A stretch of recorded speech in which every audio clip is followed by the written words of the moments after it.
India के prime minister Narendra Modi का बड़े ही पुरजोश तरीके से इस्तकबाल किया गया।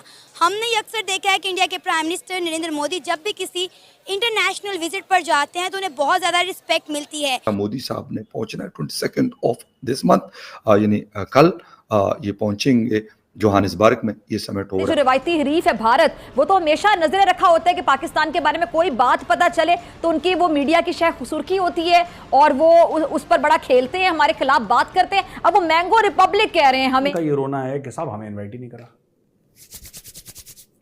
कह रहे हैं इंडिया तो ले गया एक दो लोगों को अपने साथ। आई थिंक बांग्लादेश भी आ रहा है, if I am not mistaken. कोई पाकिस्तानी ये कह रहा था कि पैलेस्टीन को भी इनवाइट कर रखा है। क्या कहेंगे, बड़ा दुख होता है, बड़ा अफसोस होता है, बड़ी तकलीफ होती है, बड़ी अजियत होती है। शर्मिंदगी का मुजाहरा मुझे करना पड़ा कि यार मैं पाकिस्तानी हूँ, ठीक है। मैं पाकिस्तानी होने के नाते अपने आप को शर्मिंदा महसूस करूँ कि यार मैं पाकिस्तानी क्यों हूँ। रेड कारपेट पे उनको वेलकम किया जा रहा है। इसके अलावा उन्हें तरीके से यानी कि वो बिजनेस के हवाले से मीटिंग्स करेंगे।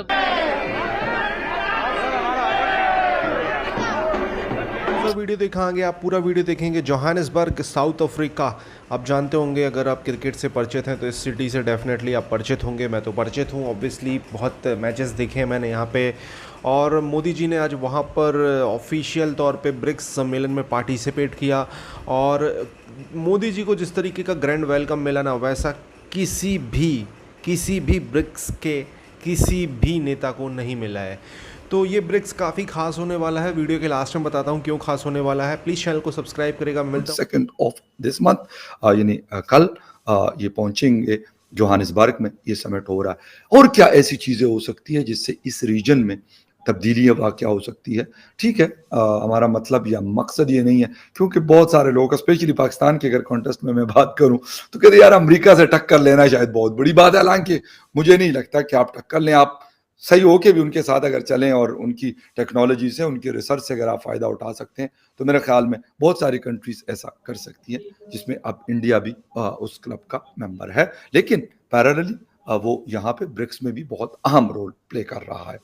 इसके साथ चंद्रयान की बात तो खैर अभी हम करेंगे जब वो लैंड करेगा। Hopefully, hope for the best. अभी भी कहते हैं कि वो खैरियत से लैंड करे प्रॉपर तरीके से।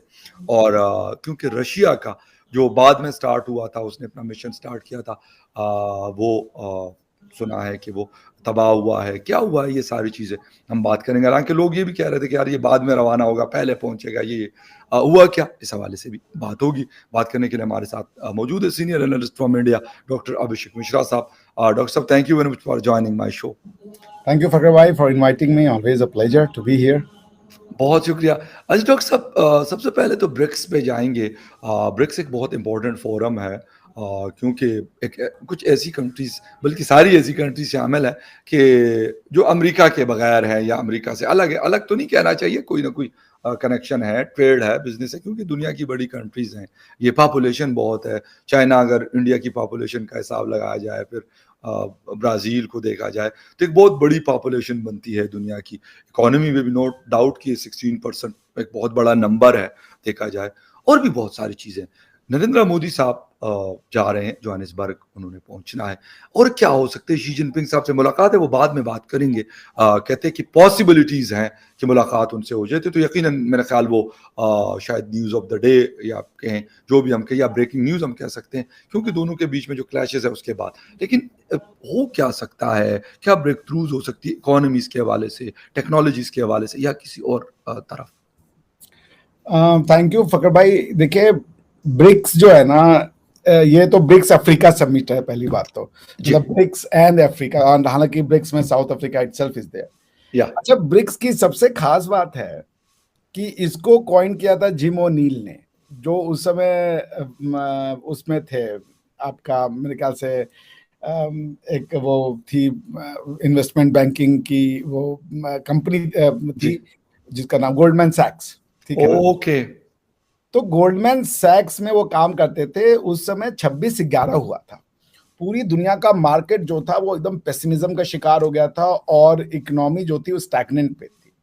तो जिम ओ'नील ने गोल्डमैन सैक्स के लिए ये कहा कि दुनिया को 4 कंट्रीज के ऊपर ध्यान देना चाहिए क्योंकि इनकी इकोनॉमिक डेवलपमेंट बहुत ज्यादा है, ग्रोथ रेट ज्यादा है and they are the future prospect. Right. तो जिम ओ'नील ने ये ब्रिक्स का वर्ड कॉइन किया, इसको पकड़ लिया ब्रिक्स नेशन ने और इसको उन्होंने कहा कि हम आगे लेके बढ़ते हैं। मजे की बात है कि वॉल स्ट्रीट जर्नल या वॉल स्ट्रीट का जो Jim O'Neill is a big मतलब Wall Street kind of journalist या कल्चर, उसके कहने पे चाइना जो कि वॉल स्ट्रीट का सबसे बड़ा वो समझ लीजिए कंपटीटर है या राइवल है, आइडियोलॉजिकल राइवल है, वो भी उसमें आया क्योंकि उसने भी देखा कि ब्रिक में एक पॉसिबिलिटी तो है।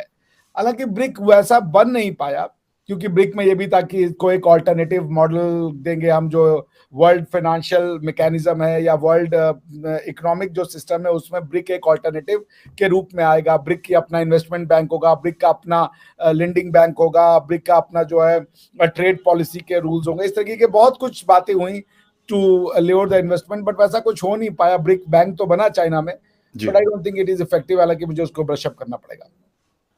अब ये जो अफ्रीका में जा रहे हैं, it has lot of future, क्योंकि जो सबसे बड़ा चीज है कि जो डिस्कशन में आएगा कि जो लोकल करेंसीज है ब्रिक्स कंट्रीज की, दे आर एम्फेसाइजिंग कि अब ट्रेड उन्हीं में हो और डॉलर को रिप्लेस किया जाए।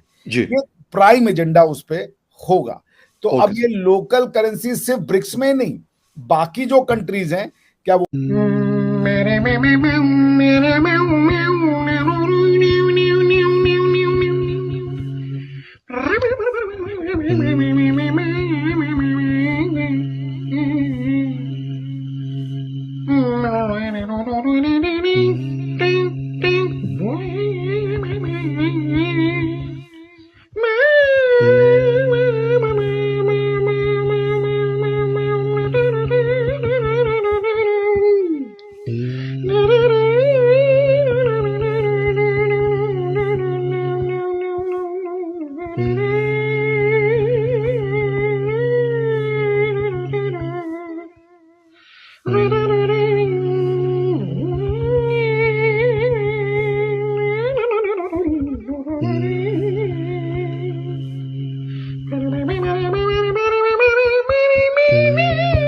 तो दोस्तों ये वीडियो यहाँ पर होता है समाप्त। आपने देखा किस तरीके से बात हो रही थी। जो अभी ब्रिक्स समिट हो रहा है साउथ अफ्रीका में, जोहानिसबर्ग में, इसमें ब्रिक्स में आपको पता है ब्रिक्स का मतलब क्या होता है। बी से होता है ब्राज़ील, आई से इंडिया, आर से रशिया, सी से चाइना, एस से साउथ अफ्रीका। तो ये होता है ब्रिक्स का मतलब।